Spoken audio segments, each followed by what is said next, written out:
Bore da ac oll, ac yn ni'n croesawu Mari mlaen fel dwi'n deall i gyflwyno'r emi cyntaf i ni.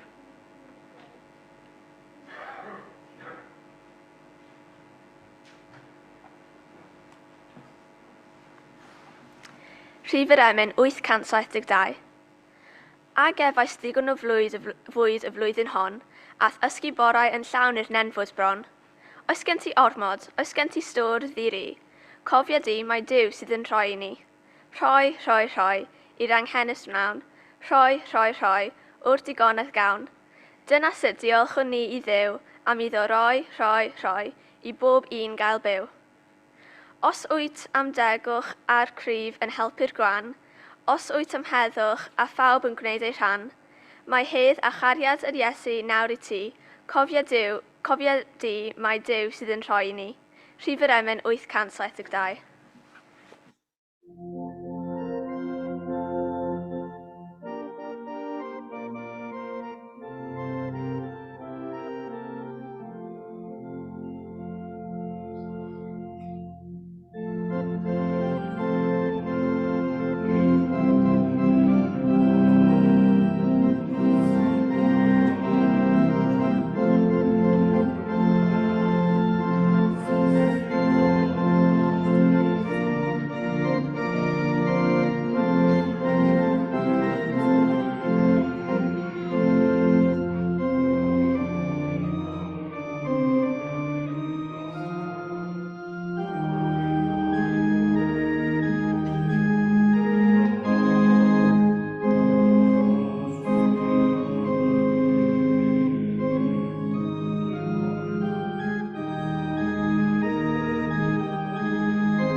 Os yna 5 pennill arall, fesach chi bydd eich wedi pigo fel am nhw gyda.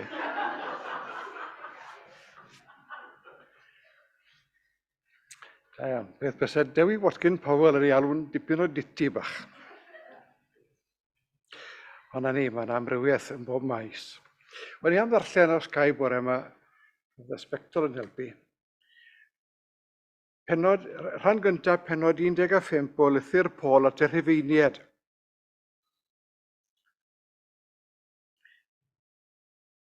Tair adnod ar 10 gyntaf. Mae'n ddyletswydd arnom ni, y rhai sydd cryf, o ddef gwendidau rhai sy'n eiddiol eu cydwybod, a ffidio a'n plesio'n hunain. A mae pob un ohonom i blesio ei gymydog gan anelu at yr hyn sydd dda adeiladu ein gilydd. Oherwydd nid ei blesio ei hun a wnaeth Crist i'r gwrthwyneb, fel mae'n ysgrifenedig, y mae gwaradwydd y rhai oedd yn dy waradwyddo di wedi syrthio arna fi. Ac fe ysgrifennwyd yr ysgrythurau gynt mwyn ei dysgu ni, mwyn i ni, drwy ddyfal barhad a thrwy ei hanogaeth hwy, ddal ei gafael yn ein gobaith. A rhodd e Duw, ffynhonnell pob dyfal barhad ac anogaeth, i chwi fod yn gytun eich meddwl ymhlith eich gilydd yn o'r ewyllus Crist Iesu, mwyn i chwi yn unfryd ac yn unllais o goneddu Duw a thad ein harglwydd Iesu Grist. Am hynny, derbyniwch chi eich gilydd fel y derbyniodd Crist chwi, gogoniant Duw, oherwydd yr wyf yn dweud bod Crist wedi dod yn was i'r Iddewon mwyn dangos geirwiredd Duw, sef ei fod yn cadarnhau'r addewidion i'r tadau, ac hefyd mwyn i'r cenhedloedd o goneddu Duw am ei drigaredd. Fel y mae'n ysgrifenedig, oherwydd hyn, clodforaf di ymysg y cenhedloedd a chanaf i thenw. Ac y mae'n dweud eilwaith, llawenhewch genhedloedd ynghyd â'i bobl ef. Ac eto, molwch ar arglwydd yr holl genhedloedd, a'r holl bobloedd yn dyblu'r mawl. Y mae Eseia hefyd yn dweud fe ddaw gwreiddyn Jesse, y gŵr sy'n codi i lywodraethu'r cenhedloedd, arno ef y bydd y cenhedloedd yn seilio'i gobaith. A bydded i Dduw ffynhonnell gobaith eich llenwi a phob llawenydd a thangnefedd wrth i chwi arfer eich ffydd, nes eich bod drwy nerth yr ysbryd glân yn gorlifo a gobaith. A bod i fendydd Duw ein cynorthwyo i werthfawrogi ac i amsugno yr hyn sydd yn y darlleniad yna. Ond nawr o gael adnodau ar y plant dwi'n deall. Wedyn, pawb sydd yn rhan 75 garech yn dod ymlaen. Chi'n aros fan hyn neu chi'n edrych y meicroffon? Ni'n gwybod yn cofio. Fan hyn, oce, aros fan hyn. Pwy sy'n mynd gynta? Fath yna neu'r merched? Ti'n mynd gynta? Oce. Fi yw goleini'r byd, da iawn. Bys ydych chi'n rannu gyda ni? Card y gymydog fel ti dy hun. Gwych. Diolch yn fawr iawn am ddwy adnod hyfryd. Card y gymydog fel ti dy hun. Ych mynd nôl i ystod nawr? Ia? Oce. O'n i'n mynd i ofyn, oes gyda chi anrhigion chi wedi cael rhywbryd chi'n dal i weid bod nhw'n hyfryd? Dyna'n gormod o gwestiwn yn mynd i go. Os gyda chi unrhyw beth i chi gwybod bod chi wedi cael gan rhywun arall, sydd yn rhywbeth i chi'n falch ohono fe. A dwi'n tawelwch mawr. Mae'n gwesteiw yn hyn. Rho'r golwg lan ydw i beth ti eisiau gweud wrth. Ydych chi helpu rhywbeth boot control? Car remote control. Oce. Reit, da iawn. Gwyd. A dy gan pwy gesty'r car remote control? Gan wngwl di, oce. Unrhyw un arall am... Fe lawr i lan ac yn dweud... Cardiau Pokemon. Oce, dwi'n edrych yn dwp yn y pethau yma, wyth o bethau. Mae'r stori o'r ddim stori yw i dweud y gwir, profiad personol. Pan o'n i tua, beth yr oedran di? 10, o'n i'n ifancach na ti. O'n i tua 7 i 8 oed, ac oedd gen i darcu neu traed, wel grampa ni ddod, am gallai ddim egluro. Ac mi roedd grampa yn glyfar iawn yn naddu pethau allan o bren. A un o'r pethau mawr grampa yn dweud wrth ei oedd, Pa'n a poeni dim faint o amser ti'n gymryd i wneud unrhyw beth, ond gwnaed y orau wrth i wneud e. Bydd neb yn gofyn faint o amser beth ti'n wneud jobau, ond bydd pawb eisiau gwybod pwy nath e. Oedd e'n grefftwr heb i ail. Ac oedd e wedi bod yn y rhyfel byd cyntaf ac wedi cael ei drwyfo'n ofnadwy. Ac un o'r bethau oedd e'n mwynhau gwneud oedd y cyrfio yma. Ac oedd e'n byw yn Llundain. Ac yn dod lawr ar y train ac wedi oedd e'n dod ag anreg i fi. A beth nath e oedd wedi, dwi'n i'n faint o amser oedd wedi gymryd i wneud y gwn allan o bren. Ac oedd e mor falch o'i roi yma gyda rhyw gof o hynna. A dyma fi'n gollwng ar y llawr. Gwmpodd yna'n y fler ar fy rhan i. Ac yn anffodus, dorrodd e. Ac o'n i'n te'n siŵr beth o'n i'n deimlo gweud y gwir, dros glywes i ddim gair yn bellach am y beth. Dwi'n gallu'r edrych nôl nawr a meddwl bydde fe'n siomedig bod fi wedi bod mor fler, mor ysgeilus yn gadael ei gwmpo. Ac yn Duw wedi rhoi fath amser a gofal i wneud y beth.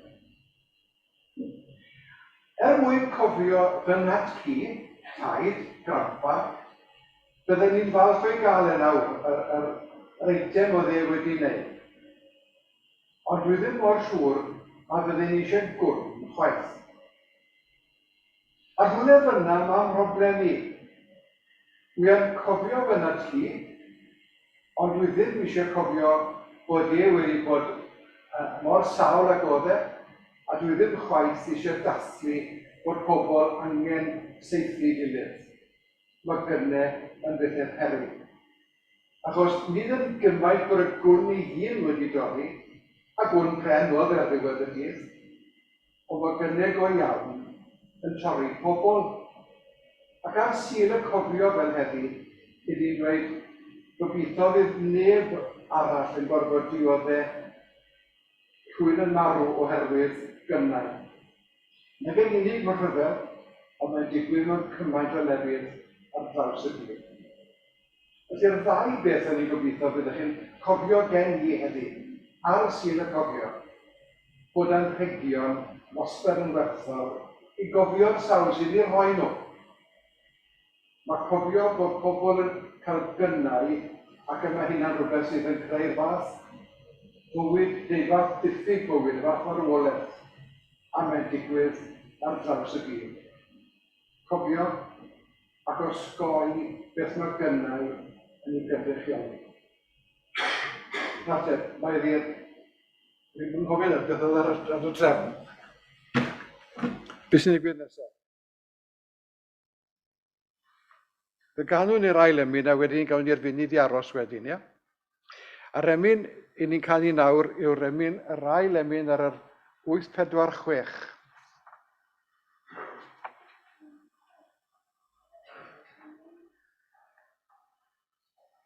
Cofia'r byd o feddyg da a'i flinderau, tyrd yn glai a llwyr i a cha i ddoluriau, cod y bobloedd ar ei trad, ithwas neithu, ti a'i prynaist drwy dy wad, dirion Iesu.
Yn dybiad bod y cloc sydd lan fyna'n agos iddi. Gawn ni aros ar ein trad, ac y byddwn ni gyda'n gilydd yn ymwybodol iawn o'r hyn sydd yn ryfel ar draws y byd. Dwi wedi dweud fan hyn o'r blaen bod fi wedi mynd ati wisgo teis a chrysau glas a melyn ers dechrau rhyfel Wcrain, gan obeithio bydden ni ddim yn ei gwisgo nhw'n hir iawn. Ond mae'r dei felen a glas yn dal i fod. Byddwn ni'n effro iawn i'r hyn sy'n digwydd yn Wcrain wrth reswm. A bale bynnag yma yna ryfeloedd heddi. Tra bod yr eiliadau a'r cloc yn coet ar 11:10, jyst i ddweud bod 32 o ryfeloedd yn digwydd ar draws y byd nawr yn ôl ffynhonnell Google. 18 ohonynt oherwydd terroristiaeth, 9 am bod yna ryfeloedd cartre, 2 oherwydd anghydfod barwnau cyffuriau, 2 ryfel sydd yn digwydd rhwng gwledydd, dwi wedi enwi'r rheini'n barod, ac 1 sydd yn derfysg oherwydd hiliaeth yn y wlad. Cewch chi siarad gyda Mr Google os chi eisiau gwybod mwy o fanylion, neu unrhyw ffynhonnell addas arall. 32 o ryfeloedd, bod nhw'n ryfeloedd cartre, yn ryfeloedd agored, neu'r hyn sydd yn cael ei ystyried yn drug warfare. Ac yn y cofio bob cenedl, bod ni'n gyffyrddus a'u cwmni a'u peidio. Ing galar yw ing galar.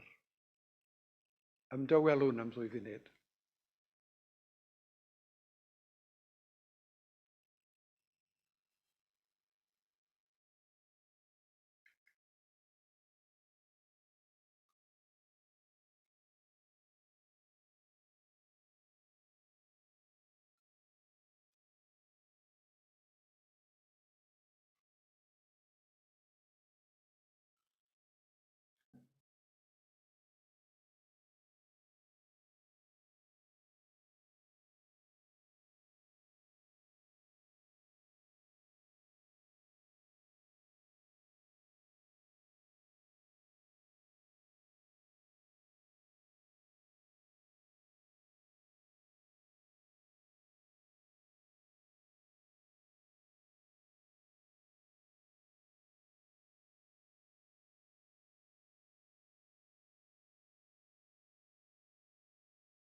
A dyna 2 funud ar ben. Ond mae oes o ddioddef wedi bod, oes o alar yn parhau, ac yma yna anfadwaith yn digwydd bobman. Eisteddwch os gwelwch yn dda.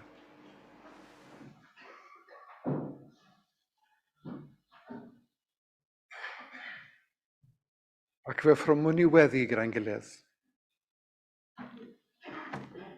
Arglwydd y lluoedd, plygwn Gardyfron gyda geiriau o fawl, geiriau o ddiolchgarwch, yn rhyfeddu at dyfawredd a thogoniant, yn arswydo at gyflwr dyn a'r ddynoliaeth, ac yn gofyn dy fyddeiant, o bob drwg, o bob camwedd, o bob peth sydd yn hunanol ei anian, yn heirllig ei wedd, sydd wedi digwydd yn ein bywydau ni, y mywydau'n cyfnod ac ar draws stori'r ddaearen hon.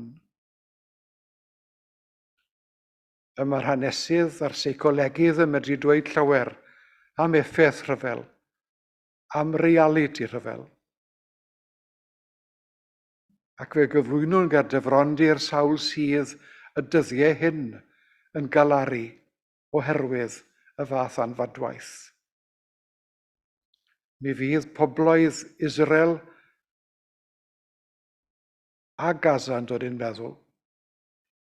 Mi fydd pobl Wcrain a Rwsia yn dod i'r co.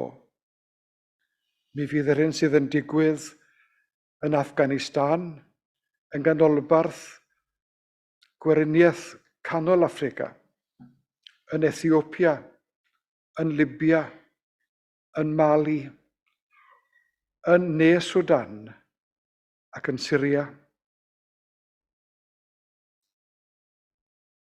Cymorth ni Dduw Dad i fod yn dystion i'r hedd na wyr y byd amdano, ac i annog pobl deiar a pobl ein cylchoedd penodol ni i ddeheu am heddwch ac nid rhyfel, i ddeheu am gymod ac nid dialedd, i ddeheu am dosturi ac nid calon galedwch.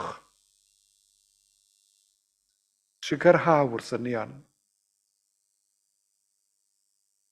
A diolchwn am y gofal sydd yn cael ei gynnig gan bob math o asiantaethau yn enw Iesu. Am weithgaredd codi arian i gyfeiriad cymorth Cristnogol, i'r hyn sydd yn ceisio ei wneud estyn blychau cariad, i'r hyn sydd yn rhan o naratif caredigrwydd ar lwyfan byd.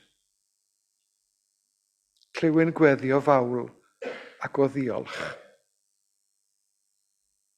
Clywyn gweddiau dros y sawl sydd yn mewn carchar o bob math. Y carchar sydd yn fan cyrchu pobl sydd wedi torri'r ddeddf mewn ffordd milain ac anghyfrifol. Y carchar hwnnw sydd yn unigrwydd i lawer. Y carchar hwnnw sydd yn alar. Y carchar hwnnw sydd yn peri rhyw rai deimlo'n gwbl unig a diemadferth. Y sawl sydd yn byw mewn carchar anobaith. Y sawl sydd ei carchar o fewn tiriogaeth salwch meddwl.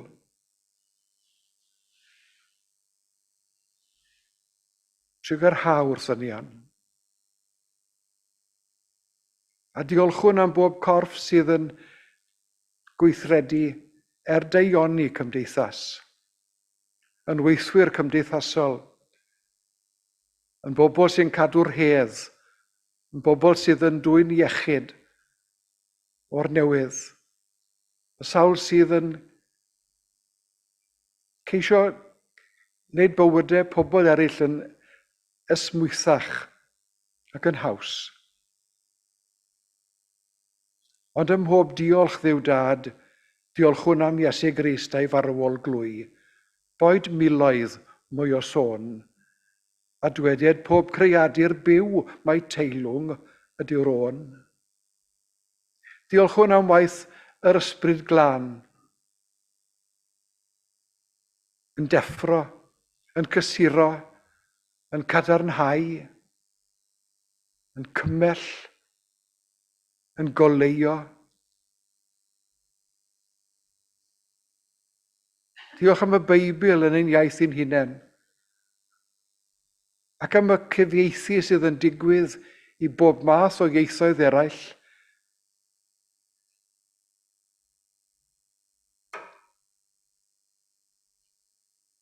Diolch am waith dy eglwys yn ein byd.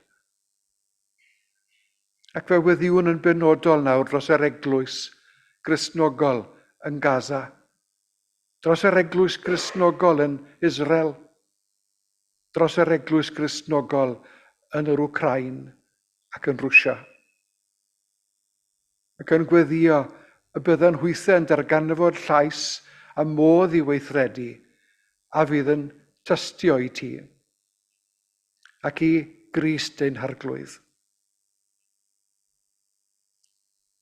Trigar hawrth ein marglwydd, yn ein pechod, yn ein gwendid, yn ein gwastraff ac yn ein galar.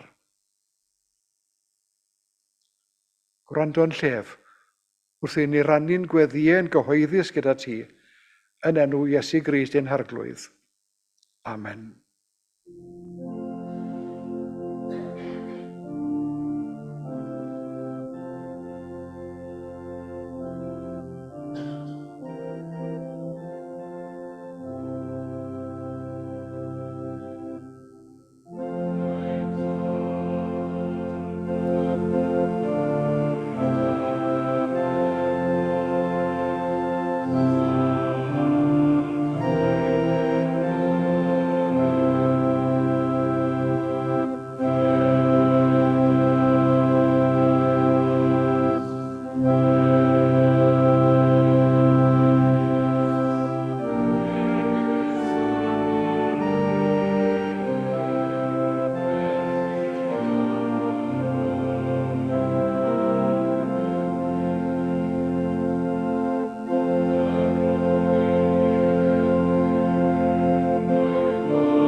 A'r trydydd emyn sydd wedi ddewis ar ein cyfer yw'r geiriau rhif 855, J.T. Job eto. O arglwydd grasol, trigar ha, a symud bla y gwledydd, darostwng falchder calon dyn a nwydau'r blin o'r thrymydd, a disgenhedloedd byd o'r bron, i rodion isel ger dyfron, io'r union bydd arweinydd.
Mae dod i oedfa ac yn sôn am Iasur heddychwr Iesu tywysog tangnefedd mewn cynulleidfa a fi'n ddim yn gwybod storis personol yr un ohonoch chi.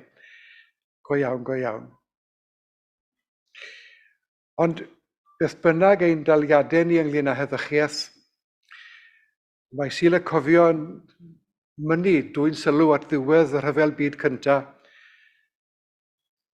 Cofio bod yna ddioddef, bod yna erchylltra tu hwnt i'n crebwyll ni. Dwi wedi gwrando ar, fel o'n i'n neud y bore ar y ffordd lawr, gwrando ar bobl oedd yn sôn am eu profiadau personol weithiau. Tebyg iawn bod rhai o'r cyfranwyr i'r raglen honno wedi mynd i'r gogoniant erbyn hyn. Ond mae hyd a lled pobl yn brofiad personol, yr ofn a'r arswyd, a'r effaith mae hwnna'n gael ar gorff, ar feddwl ac ar enaid. Mi ddaeth sawl un ôl o'r ail rhyfel byd yn heddychwyr ar ôl bod ar faes y gad. Pobl wedi gweld y wedd gwbl aneffeithiol o'r rhyfel fel ffordd o ddatrys neu wynebu anghydfod rhwng cenhedloedd ei gilydd. Wrth gwrs bod angen i ni gofio'r sawl a fuodd farw. Yr sawl oedd falle'n deulu yn gorfod ymgodymu gyda y golled. A phob un gobeithio yn dyheu am heddwch ac na fydd mwy o ryfel. Falle bod rhyfeloedd nawr yn fwy graffig nac y buon nhw eriod. Mae e'n digwydd o flaen ein llyged ni ar sgrin deledu neu ba gyfarpar arall yn dangos yr hyn sydd yn arswyd o ddigwydd, y chwalfa o adeilad, o dir, o fywyd pobl, o gymunedau. Pan o'n i'n blentyn yn edrych ar deledu yn sôn am cowboys ac Indians fydden ni. Ac efallai bod y gwn yna ni'n cyfeirio ati yn rhan o ddychymyg chwaraes plant. Ond erbyn nawr, yma'r gwn fel tase fe'n rhywbeth hanefodol i gymaint o Americanwyr bod rhaid amddiffyn i hunain. A dwi ddim yn negyddu y deheuad i amddiffyn. Ond mae clywed un arweinydd gwleidyddol ar ôl y llall yn dangos cefnogaeth i y ffordd yma Israel yn bwrw ati i amddiffyn i diogelwch drwy ladd mor di-siap, di-ystyr, di-bwrpas. Mae'r peth yn troedig. Ond troedig yw pob lladd, arswyd yw pob rhyfel. Yn ei hanfod trais yw e, dialedd, goruchafiaeth. Does neb am ei gyfiawnhau ebyd siŵr. Ond i ni'n cofio heddi'n dawel iawn. Y sawl a aeth i ryfel heb feddwl beth oedd o'i blaen nhw, ac yn dychwelyd, os yn lwcus, eu bywydau nhw wedi newid yn llwyr. Nes i ddechrau sôn am fy nhat cu, y grampa yma oedd yn Llundain, a dath e'n ôl a treulio 19 mis mewn ysbyty. A'i weld yn ddyn rhyfedd o'n i. Oedd y peth yn hala ofn beth oedd e wedi weld, a'i frawd gydag e. Do'n i'm yn abod nhw wrth gwrs yn ei plentyndod ac yn ei harddegau. Ond fe weles i rhywbeth o'r niwed a wnaed.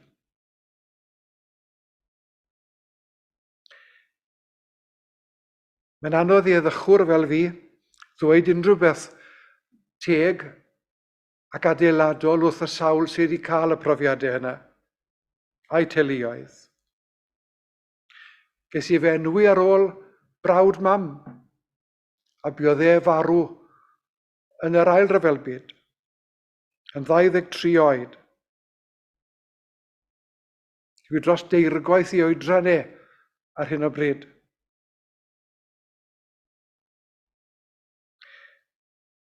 O dad yn heddychwr. Ac yma'r dyddiad yr unfed awr ar ddeg hyd yn oed, o'r unfed dydd ar ddeg, yn ddydd yn cofio rhywbeth gwahanol eto i fi, sef awr angladd fewyrth, ac oedd e'n fwy o heddychwr na gallen ni feddwl am unrhyw un arall. Ac yma cofio geiriau Waldo yn gyson y ddod i'r cof,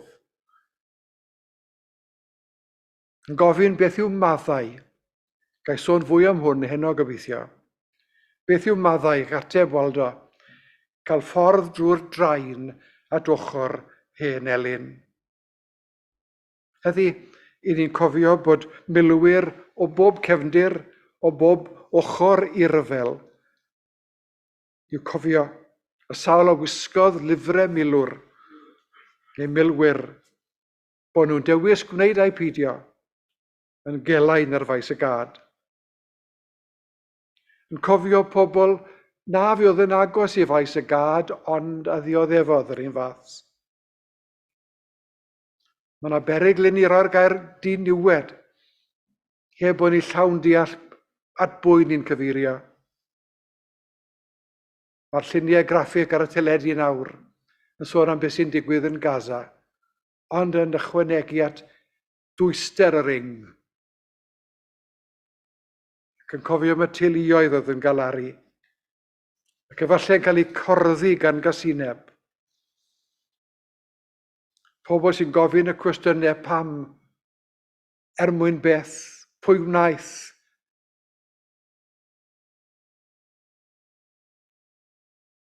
A dim ateb i'r cwestiwn. O sôn am fy nytci, gai fentro gair am fy mam gi. A nana o'n i'n galw hwnna, mae'n debyg. Dwi'n un pam. Ac ddath i nôl lawr i fyw ato Ninen, si Bemro. A fi'n cofio gofyn iddi, pan oedd hi nawr yn ei gwendid a'i gweiledd, beth oedd hi'n feddwl pan oedd hi'n gweld y bombers yma yn gadael de Lloegr i fynd i ymosod ar ddinasoedd yn yr Almaen yn yr Ail Rhyfel Byd.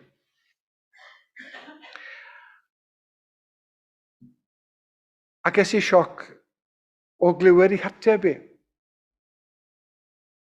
Jyst dweud bod hi'n poeni am bobl fel hi yn Berlin a llefydd tebyg. Bod hi'n gwybod beth oedd effaith y bomio ar Linden ac yn rhagweld beth oedd effaith bomio bombers lluoedd Prydeinig ar beth oedd yn mynd i ddigwydd i'r dinasoedd hynny. Arswyd yw arswyd, beth bynnag a ddaearyddiaeth. Ac felly ar sul y cofio, i ni'n dyhau am heddwch. A beth bynnag yw'r cytuno neu'r anghytuno sydd am gad oediad yn Gaza ar hyn o bryd, mae yna ddeheuad cyffredinol am heddwch. Fel bod modd cyfarch cydddyn fel brawd.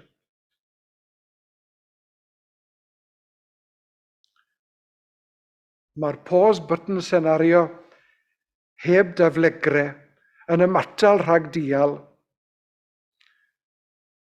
Ac i ni wedi gwrando ar Benjamin Netanyahu yn dweud beth mae'n dweud, bod rhaid mynd i'r pen, i ba ben sydd yn isiw arall.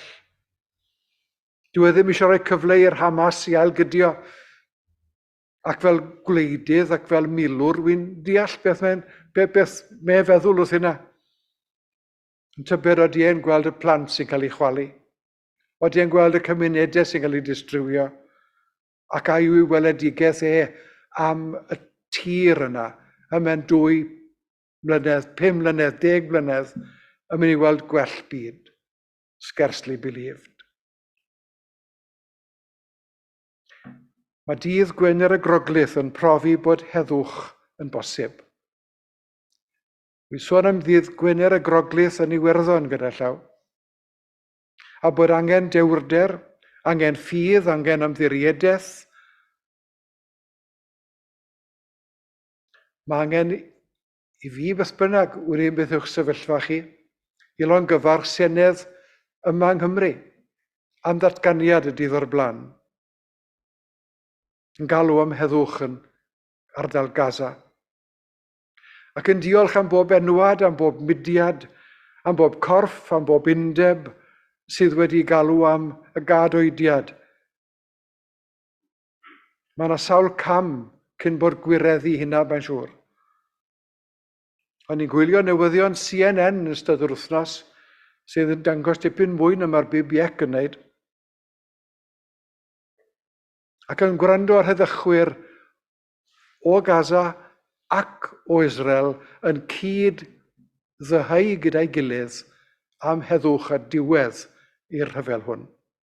A mudiadau heddwch yn Gaza, mudiadau heddwch yn Israel, yn gweld bod rhaid rhannu tir, rhaid cydfyw, ac nid bychanu unrhyw un haen o gymdeithas, unrhyw un cenedl ar y tiraeth hynny.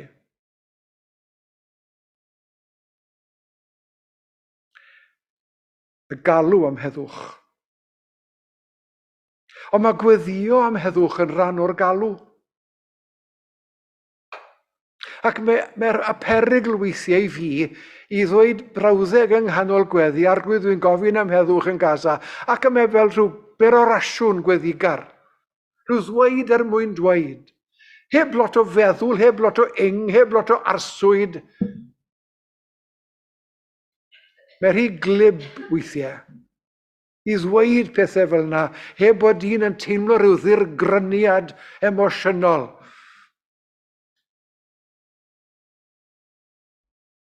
Gweddio am heddwch sy'n ymwybodol o allu rhyfeddol Duw i ddwy'n sefyllfa newydd o'r hen drefn. Y profiad yna o droi nos yn ddydd, bod Duw yn medru gwneud. A weithiau fyddai'n gofyn arglwydd, pam wyt ti ddim wedi gwneud lot mwy? Pam bod yn dal i ddigwydd? Fel taswn ni wedi ni rhoi bai ar Dduw bod e heb wneud rhywbeth. Pam mewn gwirionedd mi ddyled ni fod yn rhoi bai arna i fy hun am beth dwi heb wneud. Beth mae dynoliaeth heb wneud. Ond wy'n dal i ryfeddu bod gan Dduw y gallu. Nid yn unig i ddwy'n sefyllfa newydd, ond i ddylanwadu mewn ffyrdd na allwn ni hyd yn oed ei deall. Bod dylanwad Duw ar enaid, pe bod ni'n enwi Benjamin Netanyahu, bydde fe yn bersonol ac eto mewn gynrychiolydd cynifer o bobl eraill. Bod pethau fel yna yn bosibl i'r llais dwyfol ymdreiddio i'r galon galeta, i'r meddwl mwyaf hunanol, ac i droi nos yn ddydd. I ddeffro cydwybod, i achosi'r ail feddwl yma i ddigwydd. Y gweddi sydd yn gosod deheuad i weld byd yn newid. Tennyson yn dweud fel byddwn ni'n dyfynnu ddigon cyson, more things are wrought by prayer than this world dreams of. Beth ych chi'n dybied i'w crebwyll chi a fi am frawddeg enwog Tennyson yng nghyd-destun Gaza, a hynna'n rhoi ger bron Duw a'i allu eithriadol e. Siwt yma'ch diwinyddiaeth chi, eich credo chi, eich profiad chi yn ymateb i'r fath Dduw, yn y fath sefyllfa, ac yn gofyn am heddwch ar wyneb deiar lawr. Os wedi sôn am alw am heddwch, am weddio dros heddwch, mae yna drydydd eg, sef gweithio dros heddwch. Sawl llythyr i chi wedi ysgrifennu yng nghyd-destun y sefyllfa ddiweddara yn Gaza? Sawl llythyr i chi wedi ysgrifennu yng nghyd-destun beth sydd wedi digwydd ac yn parhau i ddigwydd yn Afghanistan ac yn yr Wcrain ac yng ngwledydd cyfandir Affrica? At bwy Llys genhadoedd aml i Lywodraeth. Llywodraeth Prydain yn Westminster, Llywodraeth Senedd Caerdydd fan hyn. Bod yna lobby yn digwydd. Mae yna stori, a dwi'n cofio hon ys blynyddoedd yn ôl, dwi ddim ar y sgript hyd yn oed, ond stori am ddiw gadfridog rhyw lywodraeth ar De America, oedd e. A cyntaf yn gofyn, who is this man, ac yn rhoi enw. Gofyn i rhywun oedd yn gweithio yn ei swyddfa. Who is this man? Bod pobl yn gofyn am ei ryddhau e. A'r is-gadfridog yn dweud sgen i'm syniad. Gofyn i'r ysgrifennydd oedd i'r adran, pwy yw'r boi yma mae pobl yn lobio am ei neb yn gwybod. Well, he must be important o ddyfrawddeg. Mae rhaid bod e'n bwysig. Mae cymaint o bobl yn lobio dros ei ryddhau e. Mae grym y llythyr yn rym pwysig. Ac os bydd 10 llythyr o blaid un peth gael bron ysgrifennydd gwladol, mae'n dechrau gwrando. Os fydd 100 o lythyren, mi fydd e'n darllen nhw. Os fydd 1000 o lythyron, dyn ag oer, beth fydd yn digwydd daioni. Beth gallwn ni wneud oedd y cwestiwn? Sgwennu llythyren. Trafod heddwch gyda phobl eraill. Gyda faint o bobl, chi a fi wedi bod yn trafod heddwch a adeiladu dros heddwch yng nghyd-destun Gaza neu ryw Crain yn ystod y mis diwetha. Neu mae yna ryw sylw bach ffwrdd â hi, ond yw yn biti, ond yw yn ofnadw, ac yna sôn am y tywydd. Beth yn ni'n wneud dros heddwch?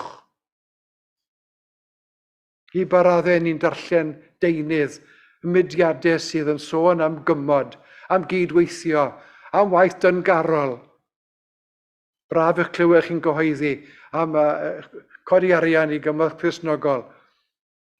Gymaint o bethau gallen ni ddysgu wrth ddarllen gwefannau cymod Cristnogol a mudiadau tebyg yn ein hoes ni. Ac yna, ar ôl cael ein haddysgu, i drafod y pethau hyn gyda phobl falle sydd o safbwynt ychydig yn wahanol.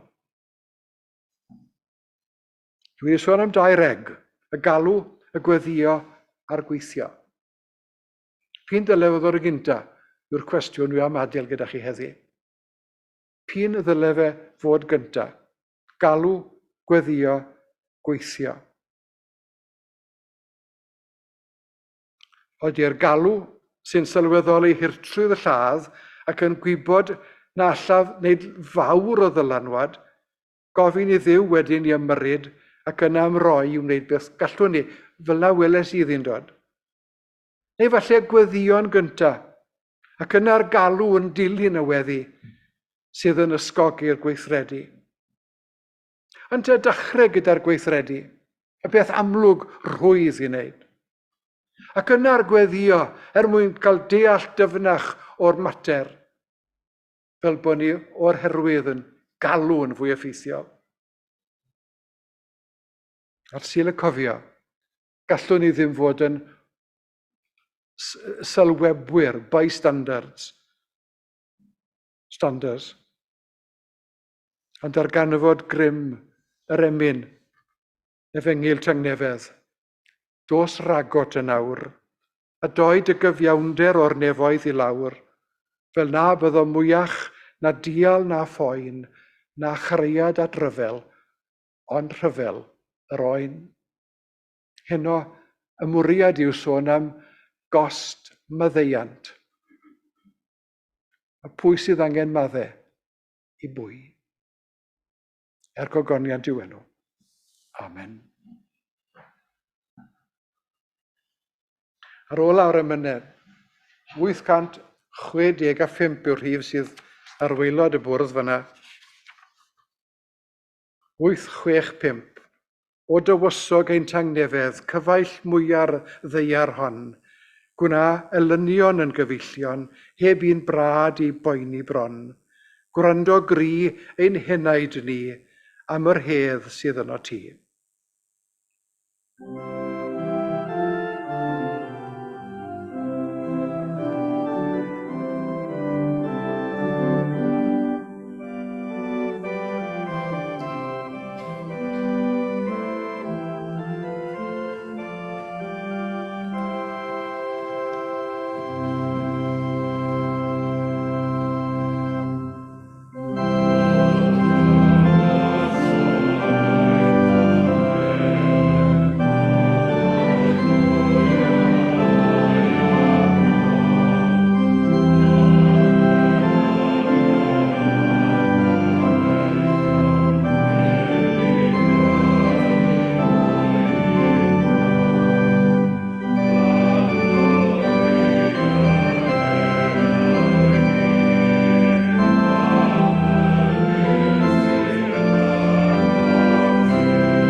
Duw yr hwn sydd uwchlaw pob deall a geidwn calonnau a'n meddyliau yng Nghrist Iesu yn oes oesoedd. Amen.